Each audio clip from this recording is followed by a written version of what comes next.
No one remembered exactly when Earth fell silent.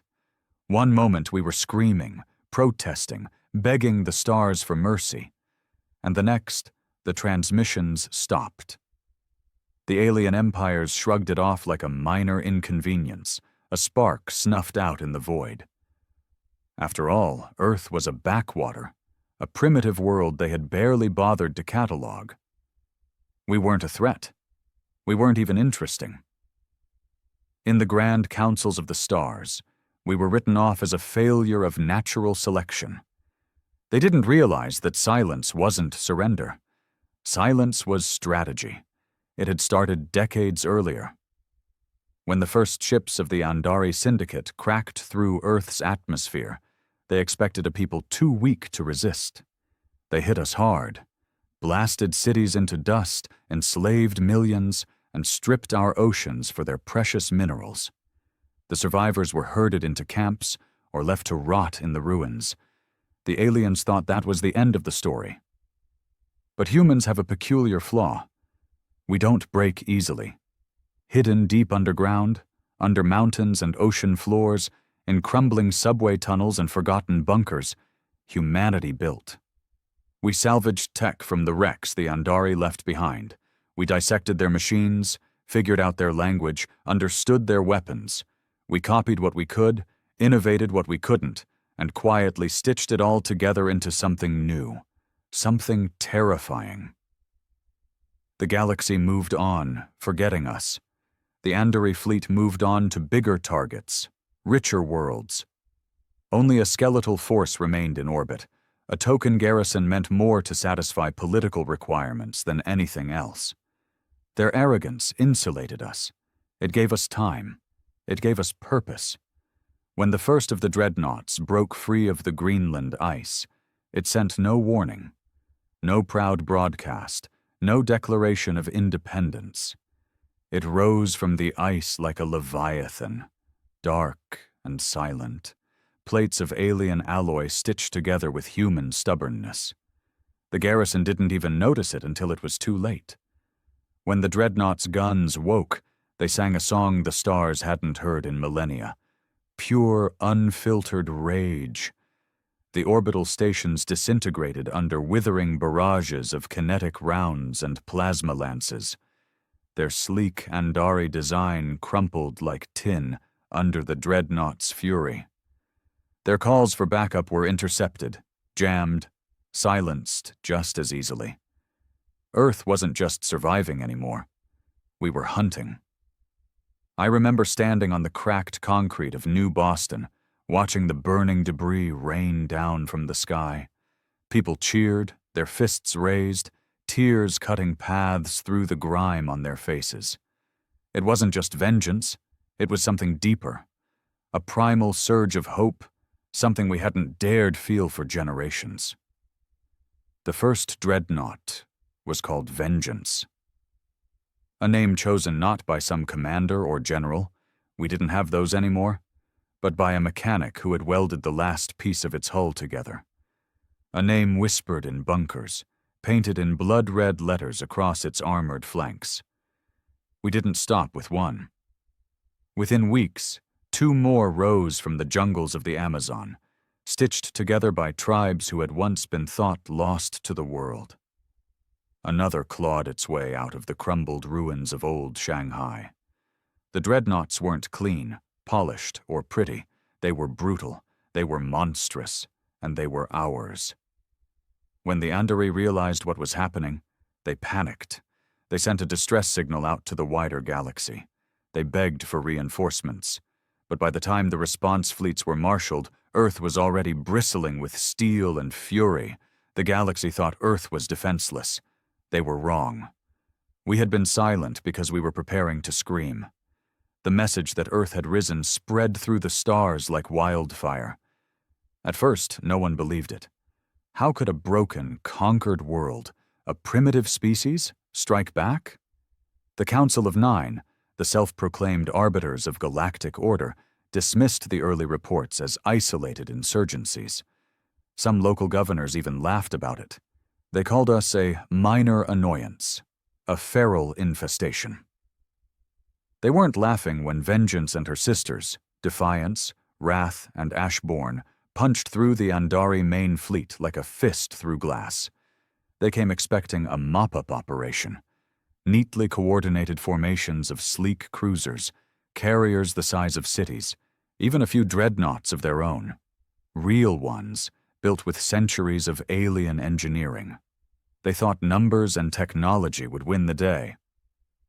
But humans, we didn't fight fair. We fought like animals with nothing left to lose. The battle over Earth wasn't a grand dance of strategy and honor like the Andari were used to. It was brutal. It was messy. We unleashed everything we had. Hacked alien missiles, magnetic railguns firing chunks of urban scrap, jury-rigged plasma torpedoes so unstable they sometimes exploded before even leaving the launch bay. It didn't matter. The Dreadnoughts were designed to take punishment no sane engineer would expect anything to survive. Defiance took a full barrage to her bow and kept charging forward, engines bleeding plasma, guns still spitting death. Wrath lost half her armor plating early in the fight, but used her exposed reactor core like a battering ram, slamming into an Andari command ship and tearing it in two. And from the ground, from the shattered cities and deep hidden fortresses, we launched wave after wave of attacks. Old ICBMs we had refitted with alien tech, hybrid fighters stitched together from F-22 relics and stolen anti-grav drives, even orbital jump troopers in crude suits patched together with desperation and genius. We didn't ask for surrender. We didn't give warnings. The Andari screamed for retreat. It wasn't a battle. It was an execution. And when it was over, when the last Andari carrier burned up in Earth's atmosphere, raining molten wreckage over the Pacific, the survivors of humanity stood in the ruins, bruised, bloodied, and victorious. We had made our statement. Earth was not a slave world, not a forgotten colony, not a footnote. We were the storm. But we knew the galaxy wouldn't just sit back and let it go. The Council of Nine wasn't just going to pretend this didn't happen. Earth was a stain on their perfect little empire now, a slap in the face to their authority. And worse, if we could rise up, others might too. We gave the galaxy an idea it could never kill. So we didn't wait for them to come. While they debated and plotted and sent scouts to probe the edges of our system, humanity was already building more ships, faster, deadlier, crazier than anything the Council had ever seen. We stripped every Andari wreck down to its bones. We plundered their databanks, reverse-engineered their secrets, rewired their technology into brutal new weapons they could barely recognize. New dreadnoughts rose. Not the clunky, desperate monsters we had built at first, but true terrors, sleek and lethal, designed by human engineers who now understood exactly how to break alien tech better than the aliens themselves. We gave them names that echoed across the stars. Fury, Revenant, Oblivion. And behind every ship, every missile, every blade of steel, there was a voice whispering the same message. We remember. Every atrocity, every city turned to ash, every child dragged away in chains, every scream ignored by a galaxy that had decided Earth wasn't worth saving. We remembered. And we were coming. The Dreadnoughts weren't just defense anymore. They were our answer. They were our revenge. The Council's first real sign of fear came when the colony world of Trivar fell. Trivar wasn't just any world. It was a jewel of the Andari Syndicate, a glittering metropolis set against endless fields of engineered crops and oceans so clear you could see the reefs from orbit. It had never known war. It had barely even known violence. It was a prize, a symbol of the Council's dominance and civility, a perfect world made by enlightened hands. We shattered it in a single night. The fleet that descended on Trivar wasn't large. Barely a dozen dreadnoughts, escorted by a ragtag swarm of repurposed Andari corvettes and frigates now crewed by furious humans. We didn't bring diplomats. We didn't bring ultimatums. We brought fire. The first warning the Trivarans got was when Oblivion broke their orbital defense ring in half with a single volley. Massive shards of twisted metal rained from the sky, igniting the crops and setting the oceans boiling in places. Their governor tried to open negotiations, offered tribute, offered surrender. We ignored him. Our ground forces deployed like a hammer blow. Dropships that looked like burning meteors punched into their polished cities, unloading soldiers in armored exosuits patched together from decades-old Terran tech and alien shielding. We didn't bother with holding territory. We weren't there to conquer. We were there to send a message. Factories were gutted. Starports turned into smoking craters. Their food reserves, the pride of their terraforming, were salted with chemical fire. Broadcast towers were hacked to loop one simple message over and over in every language of the Council. Earth remembers. The civilians were spared, mostly. We weren't monsters. But anyone wearing the uniform of the Syndicate, anyone holding a weapon against us, anyone who dared to call humanity vermin, they weren't shown an ounce of mercy. By the time we pulled out, Trivar was a blackened, burning scar visible from orbit. The galaxy noticed.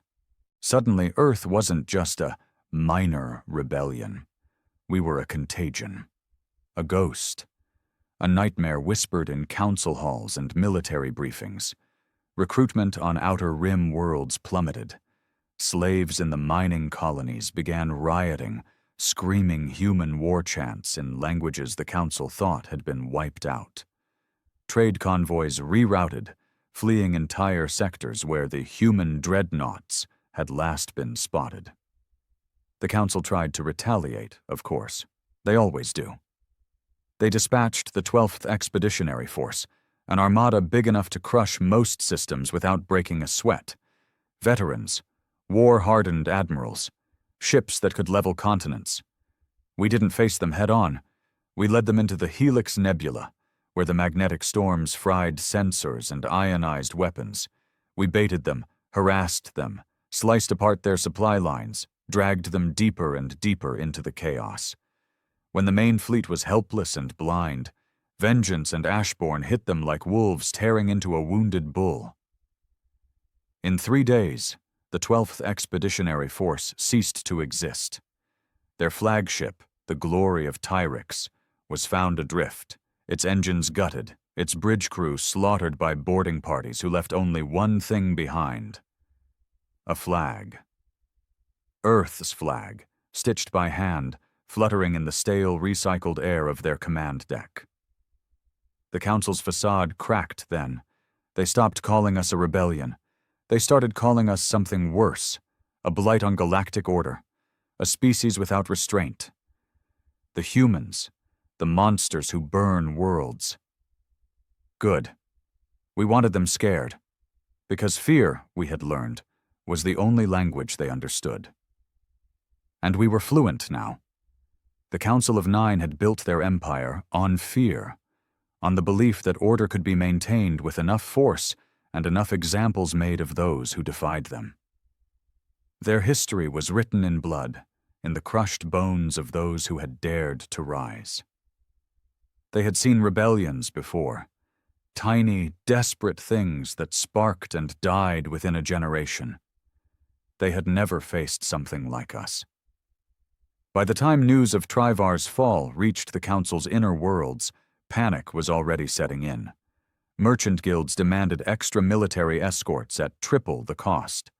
Border colonies whispered of secession. Slave revolts ignited like wildfire across the rim. Humanity wasn't just a rebellion anymore. We were an infection, one that was spreading through the rot the Council had long tried to hide. And so the Council made a decision born of pure terror. They activated the Virox Protocol. It wasn't a weapon in the conventional sense. No dreadnoughts, no soldiers, no fleets. It was a plague, a bioengineered virus, one the Council had secretly created long ago for situations just like this. It was designed to spread fast and kill faster, targeting humans specifically, exploiting the tiniest quirks of our biology to make it unstoppable. They deployed it through Black Ops ships, sleek, near-invisible stealth craft that slipped into human-held territories, dumping canisters into the atmosphere before vanishing into the void. Their plan was simple: kill humanity not in battle, but in the shadows, quietly, efficiently, without the spectacle of open war, no blood-soaked fields, no heroic last stands. Just a slow, agonizing death whispered across the stars. The first signs came in the outer reaches. A mining outpost in the ruins of old Luna reported sudden sickness, coughing, fevers, hemorrhaging. By the time anyone realized it wasn't natural, it was too late. Whole settlements went dark overnight. At first we thought we were finished. For all our rage, all our weapons, we couldn't shoot a virus. We couldn't outfight it with Dreadnoughts. It was invisible, relentless, and it was killing our people by the thousands. I remember standing in the sick bays of vengeance, watching rows of cots filled with men and women who had survived orbital bombardments, ground invasions, and firefights in the black, now brought low by something they couldn't even see. Some wept, some cursed, some simply lay there, staring at the ceilings, waiting for the end. It should have broken us, but it didn't, because humans, when cornered, don't just fight, we adapt. The Council thought we would roll over and die. They didn't understand that Earth's history was written in plagues and survival. From Black Death to smallpox, from chemical warfare to nuclear winters, suffering was carved into our DNA. We moved fast. Quarantine zones popped up within hours. Every medic, every biologist, every half-trained chemist was drafted into the fight. Old medical research facilities, some buried for centuries, were dug out, reactivated, staffed by volunteers who knew they were walking into death. And from the ashes of our dying, we found a miracle. Not a cure, not at first, but something better. Resistance. Some of us didn't get sick. Some who did recovered faster than we thought possible. Genetic outliers, freaks of biology, evolution in real time.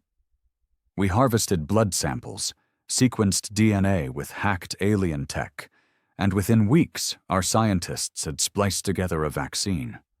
It wasn't perfect. It left scars, weakened lungs, twitching muscles. But it meant we didn't die. And once we knew we could survive, the rage came back, sharper than ever. The Council hadn't just tried to kill us, they had tried to erase us, like vermin. We couldn't forgive that. We wouldn't. The next wave of attacks was merciless. We hunted their Black Ops ships like wolves.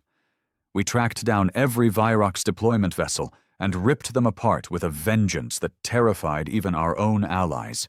No prisoners, no survivors. We found one of their main labs hidden in the asteroid belt of the Torix system, a fortress buried deep in rock, shielded from detection. It didn't matter. Ashbourne tore the asteroid apart with orbital rail cannons, reducing centuries of research to molten slag in seconds. For every human they had tried to kill, we burned 100 of theirs. Fear? They had only tasted the beginning. The Council wanted to erase humanity. Instead, they had forged an enemy that would never, ever forget. The Council's retaliation had been brutal, but it had failed. The Virox virus, their so-called ultimate weapon, had only hardened our resolve. And now, the galaxy that once saw Earth as a broken ember began to whisper a new word in fear: vengeance. We didn't just survive the plague. We adapted, evolved, and unleashed a war the Council had no idea how to contain. The Council worlds had always lived behind walls, massive orbital defenses, fleets stationed in fixed patterns, confident that no enemy could ever reach so deep into their protected heartlands. Their arrogance had been their armor. Now, it was their greatest weakness. We didn't launch conventional invasions. We didn't line our ships up for honor and ceremony like they expected. Instead, we slipped past their outer defenses using stolen stealth tech. We hacked their security nets, rewrote their patrol schedules, corrupted their long-range sensors. We became their nightmares. The first world to fall was Vashara Prime, a council breadbasket planet. It wasn't a massive battle, no heroic last stand or fiery fleet clash. No, it was death by 1,000 cuts. Small commando teams dropped from cloaked frigates, infiltrated the cities at night. Power grids were sabotaged, food supplies poisoned, communications blacked out. When we finally revealed ourselves, it wasn't with guns blazing. It was with an ultimatum. Withdraw from all human-occupied systems or watch your worlds burn one by one. They didn't listen, so we set Vashara Prime ablaze. Dreadnoughts descended from orbit, hammering the planetary shields until they cracked like eggshells. Once the barriers failed, we launched kinetic strikes. Rods of tungsten accelerated to near-relativistic speeds. They hit with the force of small nuclear weapons, obliterating council garrisons and capital cities alike. We weren't just fighting for survival anymore. We were making sure no one ever forgot Earth again. Word spread faster than our ships could move. Worlds surrendered before we even arrived. Council governors abandoned their posts, fleeing in luxury cruisers while their citizens rioted and begged for protection. Some tried to form militias, but they had no training, no unity. They had been too comfortable for too long. And we had been forged in fire. Meanwhile, the council itself began to fracture. The weaker species, the ones who had only gone along with the council's rule out of fear, started questioning everything. Why die for an empire that couldn't even protect its own heartlands? Why obey leaders who couldn't stop a single primitive species from carving a path of fire across their worlds? Rebellions broke out in the Drask sectors. Slave uprisings toppled colonial governors across the Ghent Rim. Even some council fleets mutinied, their crews refusing to fight a war they knew was lost. The council leaders, bloated, terrified aristocrats, huddled in their fortified palaces, sending increasingly desperate calls for aid, for unity, for something that could stop the human tide. No one answered, because deep down, they knew there was no saving them. We were not diplomats. We were not liberators. We were not conquerors seeking thrones or tribute. We were the consequence of centuries of cruelty, finally unleashed. And still, despite the victories, despite the crumbling of their mighty empire, we knew it wasn't enough. Not yet. Because at the heart of the Council of Nine was the world of Tarsus, a planet so heavily defended it had never seen an enemy fleet in orbit. Their true capital, their true pride. If we wanted to end the Council once and for all, we had to take Tarsus. We had to show the galaxy that there would be no more mercy. The fleet gathered.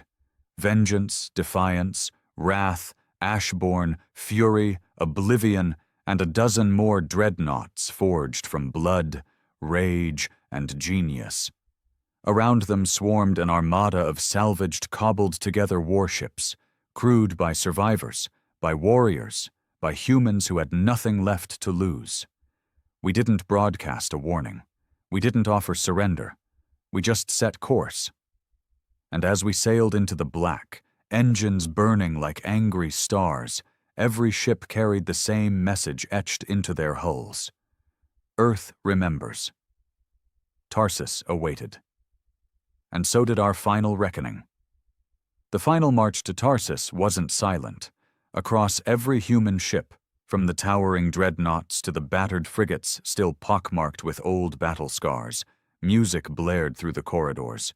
Old Earth songs, war cries from a dozen cultures, stitched together in a roaring chorus of defiance. Some sang, some prayed, some just sat quietly, sharpening blades or checking weapons one last time. Because everyone understood, this wasn't just another battle. This was the end of a war centuries in the making. Tarsus loomed ahead, a jewel wrapped in armor. Massive defense platforms orbited it in tight formations, bristling with railguns, plasma cannons, and shield generators. Entire fleets patrolled the skies, sleek council ships gleaming under the light of their twin suns.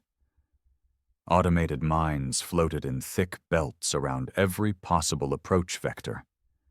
If Earth had tried to storm Tarsus at the beginning of the war, we would have been crushed in minutes. But this wasn't the beginning. We weren't the broken, desperate remnants anymore. We were death, sharpened to a fine edge. Our attack began not with a frontal assault, but with the unexpected.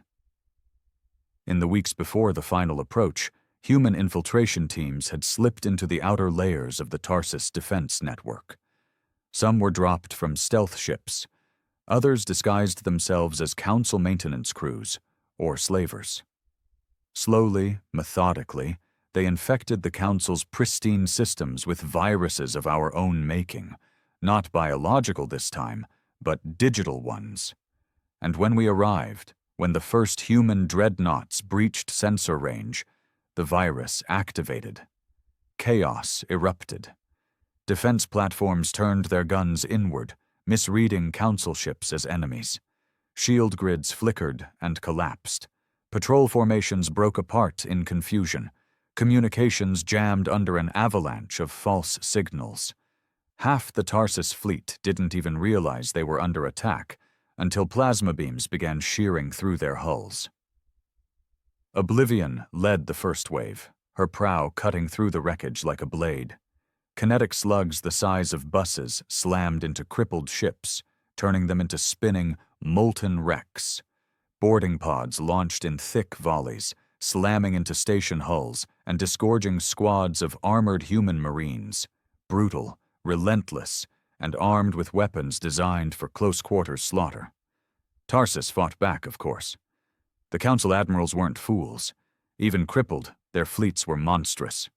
And for every ship we destroyed, we lost 2 or 3 of our own. Some dreadnoughts went down in flames, surrounded and overwhelmed.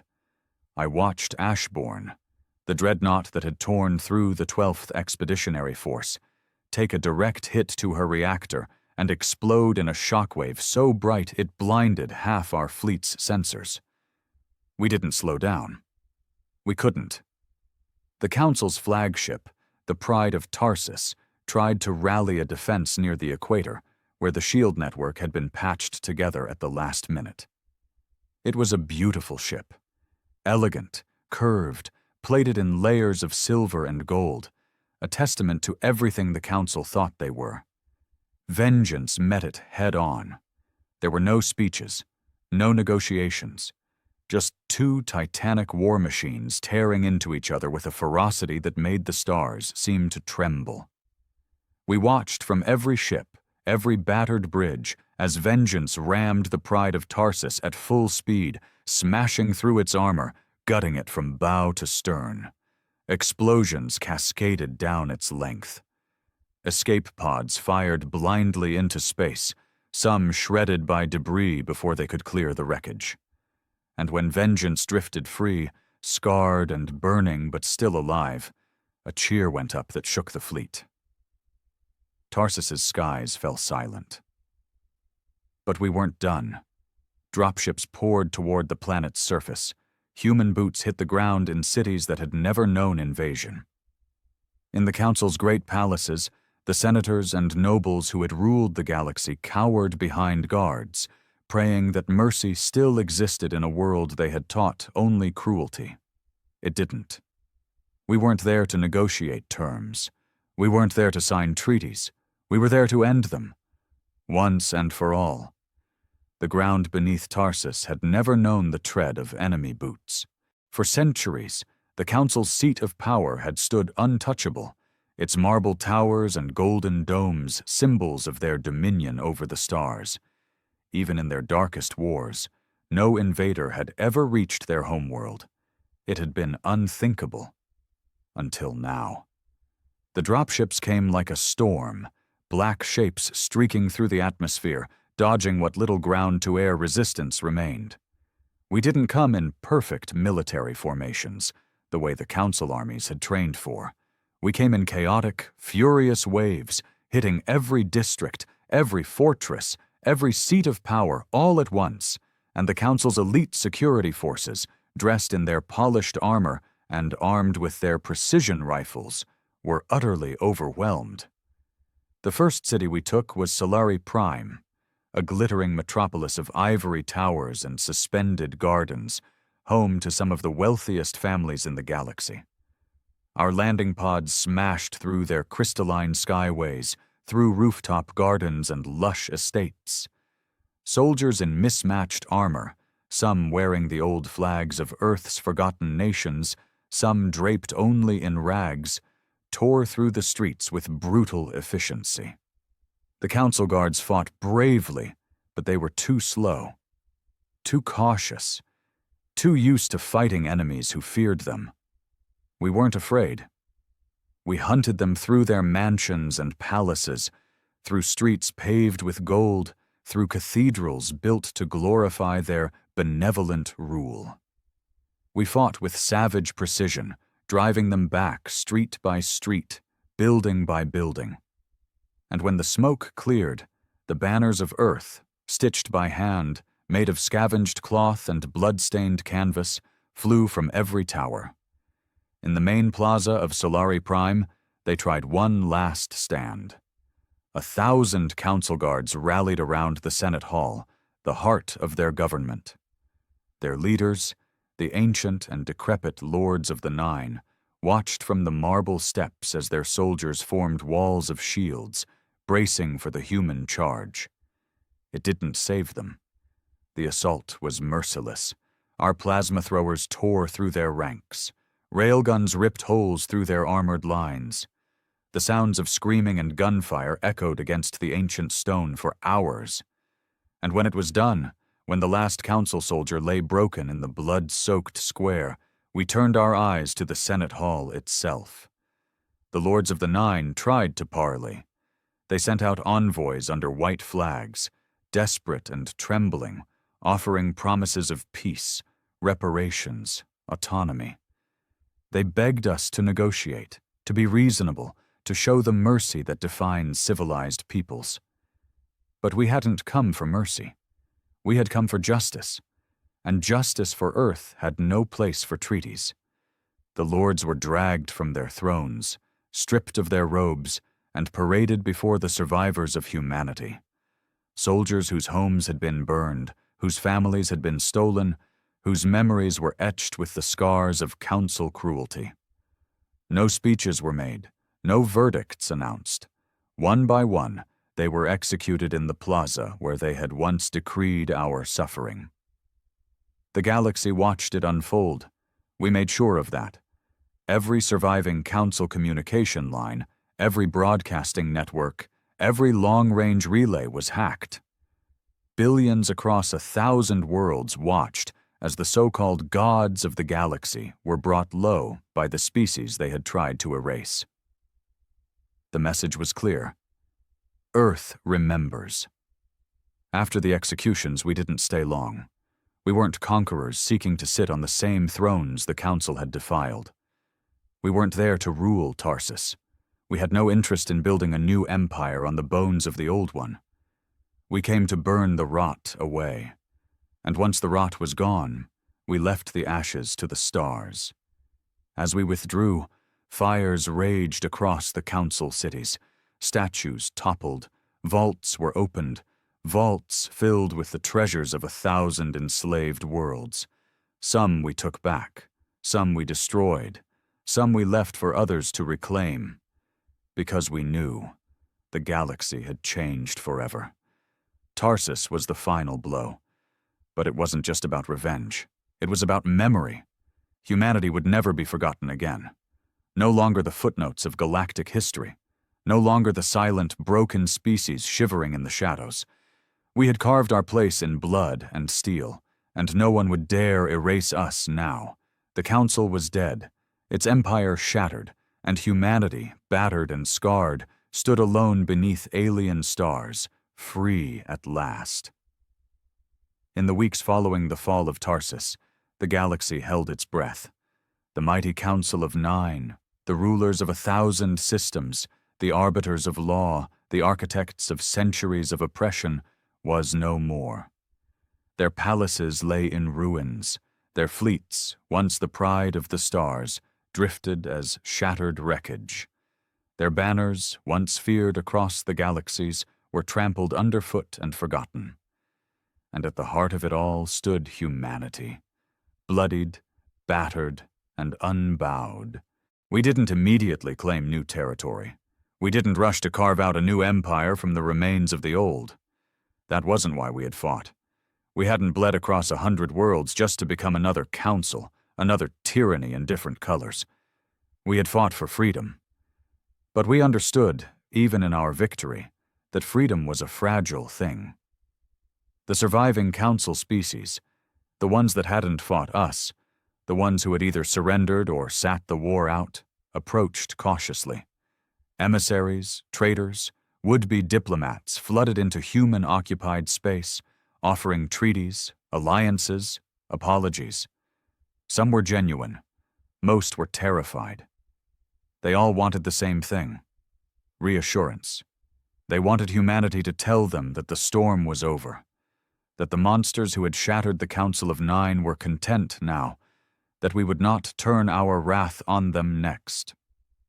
We gave them no such assurances. Instead, we did something far more terrifying. We told the truth. In a message broadcast across every known channel, on every frequency and in every language, humanity spoke with one voice. It wasn't a speech filled with flowery promises or political cleverness. It was simple, honest, brutal. We are not conquerors. We are not rulers. We are not interested in rebuilding the galaxy you once knew. But we remember. We remember the chains, the whips, the camps, the silenced screams beneath alien suns. And we remember who helped and who watched. If you raise a new council, a new empire built on cruelty, on slavery, on the broken backs of the weak, we will return. We will burn it all again. This is our only warning. The message ended not with a declaration of leadership or a pledge of peace, but with a montage of the fallen council worlds, images of burning palaces, shattered fleets, statues crumbling into dust. It was a reminder, a promise written in the language of fire. The galaxy listened, and for the first time in generations, it understood humility. Across the former council territories, the old systems collapsed. Some planets declared independence, building new governments free of their old chains. Others fell into chaos, struggling to survive without the iron grip of their former masters. Trade routes shifted. Alliances crumbled. Armies mutinied. New powers rose, some hopeful, some darker than anything before. And through it all, humanity watched. We didn't rush to interfere. We didn't sit in judgment. We had fought our war. Now the galaxy would have to fight its own battles. On Earth, the first real celebrations in living memory began. Cities rose from the ashes, not sterile council-styled structures, but messy, vibrant places filled with laughter, arguments, music, and life. Statues were built, not to rulers, but to the nameless millions who had fought and died for the right to exist. Every year, the anniversary of Tarsus's fall was remembered not with parades of soldiers, but with silence, a moment to remember what had been lost and what had been won. The Dreadnoughts, Vengeance, Wrath, Defiance, and the others were not retired. They were repaired, upgraded, and kept ready. Not because humanity sought new wars, but because we knew the truth better than anyone else now. Peace is never permanent. Freedom is never free. Somewhere out in the void, there would always be another tyrant waiting to rise, another empire thinking it could treat sentient life like property, another power arrogant enough to forget the lessons written in the burning skies of Tarsus. When that day came, humanity would be ready, not as conquerors, not as rulers, but as the sword waiting in the darkness. And carved into the hull of every dreadnought, etched deep into their armored bones, was the simple phrase that the galaxy would never again dare to ignore. Earth remembers.